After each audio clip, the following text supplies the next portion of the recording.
જો આ ભાઈ તો એમને ટીંગાડ્યું જો જો કોલે નહીં કરતા હોય મારી જેટલા વધારે એ હું તમને કહી દઉં. હાય મિત્રો, welcome to my new vlog. તો કહેવાય છે ને કે ચકલા બાજ ન બને. તો આજે ફરી એકવાર આપણે જઈએ છીએ ભાઈ આહિર એમઆર સ્નેહ મિલનમાં. તો હવે નીકળી ગયા છે હું ને કિશોરભાઈ રસ્તામાં છીએ. અને બધા જો પહોંચી ગયા છે ભાઈ, કેમ કે ટાઈમ આપ્યો તો 4 વાગ્યાનો ને આપણે 5 વાગી ગયા છે અહીંથી. ફટાફટ પહોંચીએ.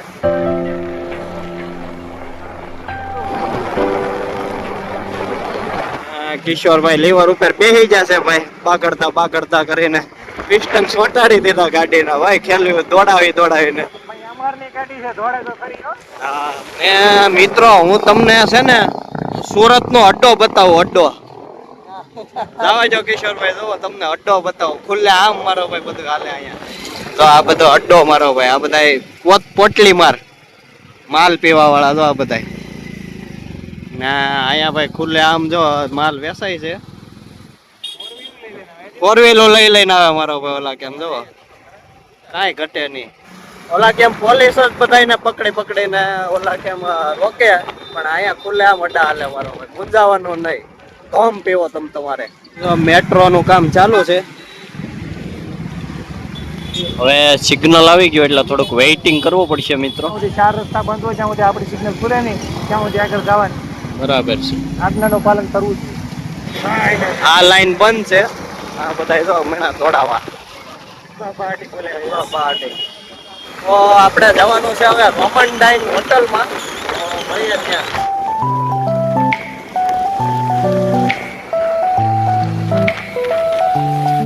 અહીંયા ભાઈ મેલડીમાં નું મંદિર આવ્યું છે, નહેરવાળા મેલડીમાં, એટલે ટ્રાફિક છે રસ્તામાં. મેલડીમાં ભક્તો લાઈનમાં ઊભા છે ભાઈ બધા, જુઓ બહુ લાંબી લાઈન છે.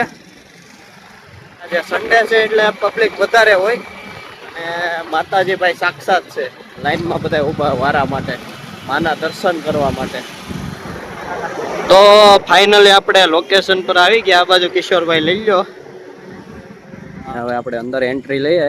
કિશોરભાઈ જો સેફટી વાળા કેમ સેફટી લોક સાથે રાખે, હેલ્મેટ બૂસ નો મારી જાય કોઈ. જરૂરી છે, પણ કે અત્યારે છે ને હેલ્મેટ ની ડિમાન્ડ બહુ છે. હા, એટલે લોક રાખવો પડે. ઉપાડી જાય ભાઈ. જો અને ખુદ પેલા સોમાનો સોટી ગયો છે, એ કાટી જો નવું લઈ લેવાય કિશોરભાઈ. તો ભાઈ બધાના હેલ્મેટ એમને પડ્યા, પણ કિશોરભાઈ ને ચિંતા વધારે છે એવું છે. એકેય ને લોક ને જો આ ભાઈ તો એમને ટીંગાડ્યું જો. મારે હેલ્મેટ નવો છે, મેં લીધો હમણાં, એટલે રાખવું પડે છે. બાકી બધા નવા હોય ને એ બધા મારી દે છે. હા ભાઈ, લોકે નથી ખુલતો. ખરેખર નથી ખુલતો. હવે રેવા જો કિશોરભાઈ, નહીં મૂકે ઓલા કેમ આવડા ઇન્ટ્રી પડી જાય પણ વળ નો જાય. આ ઈ વાળું છે ભાઈ, તારા હર એમને મૂકવો પડ્યો. સ્વાગત છે ભાઈ આહિર એમઆર યુથ સ્નેહ મિલન. આપણો અહીંયા મીટિંગ ચાલુ, અત્યારે ચાલુ છે બધું.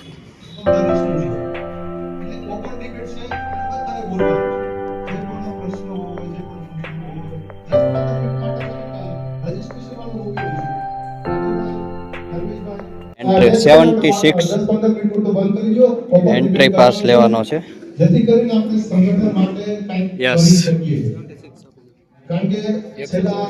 પાસ લઈ લો ટોકન એન્ટ્રી માટે. સામાજિક કાર્ય છે આપણું સંગઠનનું, કોઈ બીજું નથી. સામાજિક સંગઠન માટે આપણે શું કરવું જોઈએ તે ઓપન ડિબેટમાં કરવાનું છે. હું મનસુખભાઈને માઇક આપીશ અને શરૂઆત કરીશ. જય દ્વારકાધીશ મિત્રો. આપણા આહિર એમઆર યુથ આયોજિત ચતુર્થ સ્નેહ મિલનમાં આપણે સૌ ભેગા થયા છે. પણ મને લાગે છે કે જે તૃતીય સ્નેહ મિલન હતું એની કરતા સંખ્યા 50% જ છે. અત્યારે મિલનનો મતલબ એવો નથી, એનો અર્થ તમે સમજો કે આપણે એક જ ફિલ્ડની અંદર, આપણે સુરતને અત્યારે આપણે આપણી કર્મભૂમિ બનાવી છે. આપણે બધા અલગ અલગ ગામડેલી ભેગા થયા છીએ અને એક જ ફિલ્ડમાં, માર્કેટિંગના ફિલ્ડમાં આવ્યા છીએ. તો માર્કેટિંગના ફિલ્ડમાં અત્યારે તમે જુઓ તો અત્યારે ડોક્ટરને બી નવું આવીને પોતાનું માર્કેટિંગ કરવું પડે. તો આપણે તો એની અંદર નિપુણ છીએ બધા. માર્કેટિંગના માણસ થઈએ અને આપણે અલગ અલગ ક્ષેત્રમાંથી સુરતની ભૂમિ ઉપર ભેગા થયા છીએ અને આજે આહિર સમાજમાં બધા અલગ અલગ એસોસિએશનો સંગઠનો છે, તો આપણે કેમ પાછળ રહીએ? આપણું બી સંગઠન એની અંદર હોવું જોઈએ. અને આ કમિટીના જે મેમ્બરો છે, ખરેખર તો હું એમને ધન્યવાદ આપું છું કે એ લોકોએ આ વિચાર એમને આવ્યો અને આ સંગઠન બનાવ્યું. અને આ સંગઠનનો મુખ્ય ઉદ્દેશ છે કે ન કરે નારાયણ, અને આપણે ક્યારેક કપરી પરિસ્થિતિ આવે તો આપણે એકલા નથી, પણ મારું સંગઠન મારી જોડે મારા ખંભાથી ખંભો મિલાવીને ઊભું છે, એનું આપણને ગૌરવ થાય. અને એનું એક બેસ્ટ ઉદાહરણ બી આપણી જોડે હમણાં છે કે મેં આ કમિટીમાંથી રાજેશને ફોન કર્યો હતો કે આપણા સમાજના એક ડોક્ટર શામજીભાઈ બલદાણિયા કે જેમની ઉપર એસિડ એટેક થયેલો, ત્યારે મેં રાજેશને કીધું કે ભાઈ આમાં આપણા ગ્રુપમાં આપણે કંઈક સાહેબને હેલ્પ કરવી જોઈએ. રાજેશે મને કીધું કે ભાઈ હું કમિટીમાં વાત કરી અને તમને કહીશ. પછી આપણે આ લોકોએ લિંક મોકલી કે ભાઈ જેની યથાશક્તિ હોય એ લોકો દાન આપે. કમિટી મારે ઘરે આવી અને આપણે કંઈક 42,000 રૂપિયા આવેલા અને 8,000 આપણા ભંડોળમાંથી નાખીને આપણે 50,000 રૂપિયા ડોક્ટર શામજીભાઈ બલદાણીયાને ઘરે આપેલા. તો આ પરિસ્થિતિ એક ડોક્ટર લેવલની વ્યક્તિ છે અને એની સ્થિતિ એ મારી જ બિલ્ડિંગમાં મારી ઉપર રહી છે. મેં નજરે એમની સ્થિતિ જોઈ છે અને ન કરે નારાયણને આ પરિસ્થિતિ જો આપણી જોડે થાય તો આપણું સંગઠન આપણી પડખે હશે ને, તો ત્યારે આપણને એની મદદ લેવામાં આપણે નાનમ નહીં અનુભવીએ, આપણો અહંકાર પેલો નહીં થાય. કારણ કે આપણને એવું થશે કે હું પણ એનો સભ્ય છું અને મારું સંગઠન મારી જોડે ઊભું છે. અને જો વધારે જરૂર પડશે ને તો સમાજના બીજા સંગઠનોને પણ આપણું સંગઠન આ કમિટી તમારા વતી વાત કરશે કે ભાઈ અમારે અત્યારે આવી જરૂર છે. તો ખરેખર આપણું સંગઠનને મજબૂત કરવા માટે આ લોકો જો તમને 2-3 વખત લિંક મોકલતા હોય અને ફોનની અંદર કરતા હોય અને છતાં પણ જો તમે એનો રિસ્પોન્સ ના આપો તો એ વાત તો બહુ દુઃખદ કહેવાય. એટલે સંગઠનને મજબૂત બનાવવા માટે મિત્રો તમે વર્ષમાં આ લોકો મને લાગે છે ત્યાં સુધી એકાદ વાર કદાચ કોઈ ડોનેશન માટે એકાદ વખત ન્યૂઝ આવતા હોય. એક 500 રૂપિયા આપણે વ્યસનની પાછળ વાપરી શકીએ. એક 500 રૂપિયા જો એક વ્યક્તિ આ સંગઠનમાં આપે મદદ જ્યારે જરૂર પડે ત્યારે, તો એ તમારા કોઈકના પરિવારનું 50% પ્રોબ્લેમનું સોલ્યુશન થઈ જાય. કારણ કે આપણા 460 સભ્યો છે, 500 રૂપિયા એક વ્યક્તિ આપે ને તો 2.5 લાખ રૂપિયા થાય. આપણે એટલીસ્ટ 2 લાખની કોઈ પરિવારને મદદ કરી શકીએ ફાઇનાન્શિયલી. તો અમે એઝ અ સિનિયર એમઆર તરીકે હંમેશા અમે આ કમિટીની સાથે જોડાયેલા છીએ. કમિટીને જ્યારે પણ અમારી જરૂર પડે ત્યારે અમે આવવા માટે તત્પર છીએ.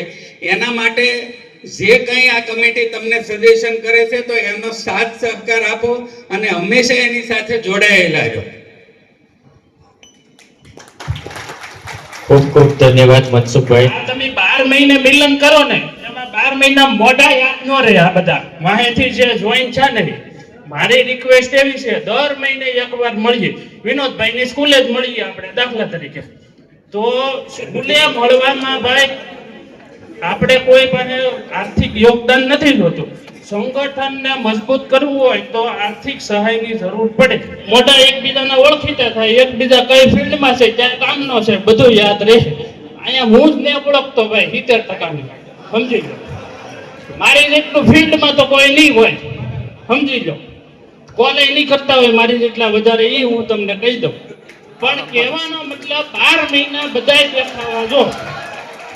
અને આ 230 જણાને કાંઈ કહેવાની જરૂર નથી, એ તો આવે છે. બાકી રહે એ 200 ને ઘરે જઈને લાભો આવે ભાઈ. આ વસ્તુ કરવાની છે આપણે. એટલે મારું કહેવાનું એટલું ભાઈ, 50 રૂપિયા અને વર્ષના 600 રૂપિયા, એક વર્ષના 600 રૂપિયા કોઈને નડે નહીં. દર મહિને 50 એક દી માવા નહીં ખાતા ભાઈ, બરાબર છે. બરાબર. એટલે આ રીતે ભેગા કરી આર્થિક રીતે 10 વર્ષ પછી આ રકમ 10 લાખથી વધી જશે. આ હું તમને ચેલેન્જ મારીને કહું હો ભાઈ. એટલે રાજકારણમાં હાલે આપણે કાંઈ કોઈ પાસે ફાળો નથી કરવો. દરેક વ્યક્તિ આવવો જોવે, દરેક વ્યક્તિ જોડાવવો જોવે. 50 રૂપિયા નો પોહાય તો હું આપી દે ભાઈ તારા, પણ તારે આવવાનું છે, બરોબર? 12 મહિને આવું એક મિલન કરો.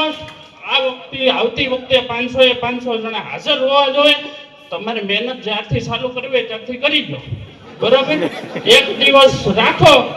કમિટી વાળાને નમ્ર નિવેદન, મારી ક્યાંય જરૂર પડે ફોન કરજો, આપણે આવી જાવ. પણ જે નથી આવતા હજી એને લાવવાના છે. 200 જણાનો કોન્ટેક્ટ કરો. કોણ નથી આવ્યો એને ઘરે જઈને 10 જણા આપણે ચા પીવા જાવ એમ ઘરે. કેમ ભાઈ તું નહોતો આવ્યો? બરાબર. તું ભાઈ આહિર એમાં નથી, આહિરનો છોકરો નથી, તો તારે આવવું પડે. આ વસ્તુ હવે કરવાની થાય ભાઈ. બરાબર. એટલે ફરજિયાત આવવા, હાજરી તો જોહે ભાઈ, બરાબર? કોઈ કારણોસર સિટીમાં ન વાહ, મોજ, વાહ. કોઈ કારણોસર સિટીમાં ન હોય તો અગવડતા આવે તો કમિટીને જાણ કરીએ તો ભાઈ ફલાણા ભાઈ સુરતમાં નથી એટલે નથી, પણ આવવું તો જો. અહીંયા બેઠા એ હૈયે રાખજો. આપણે તો બધા રેગ્યુલર છે, આવીએ જ છે. નથી આવ્યા એને પકડો કાઠલા, કેમ નતો આવ્યો ભાઈ તો. અને કોઈને જરૂર પડી હોય, બરોબર, એક ફોન કરે ને 50 જણા 20 મિનિટે હાજર થાવ ભાઈ. આપણે બાંધવા નથી જવું, પણ આ સંગઠનનું મૂળ કામ એ છે કે ભાઈ કોઈને હોસ્પિટલની જરૂર પડી, ગમે કે ભાઈ કંઈક ડખો થઈ ગયો, ગાડીઓ લઈને નીકળીએ રોડે, ત્યાં ડખા થઈ જાય તો ત્યાં જરૂર પડે તો પણ 50 જણા કેમ આપણે અહીંયા ઊભા નથી ભાઈ? બાંધવાને જ જવું પણ જરૂરી છે અત્યારે. આ વસ્તુ ખાસ જરૂર છે. એટલે દરેક ભાઈઓને વિનંતી, દર મહિને ભેગા થવાનું રહે છે. દર મહિને ન આવી કોઈ તો 3 મહિને તમે વિચારો કઈ રીતે ગોઠવવું ભાઈ, અને હવનો સાથ સહકાર આપજો ભાઈ. અસ્તુ. ખૂબ ખૂબ ધન્યવાદ હસમુખભાઈ, ખૂબ સરસ વાત કરી. તમારા જેટલો સ્પિરિટ જો બધામાં આવી જાય તો અહીંયા 500 ની જગ્યાએ 700 માણસ આરામથી આવી જાય. ખૂબ ખૂબ ધન્યવાદ. હસમુખભાઈ, આપણે વૈકુંઠ ધામ પબ્લિક સ્કૂલમાં દર મહિને તો મીટિંગ ન કરી શકીએ, પણ આપણે ફાર્મામાં છીએ એટલે ક્વાર્ટરલી મીટિંગ આપણને સુટેબલ થાય.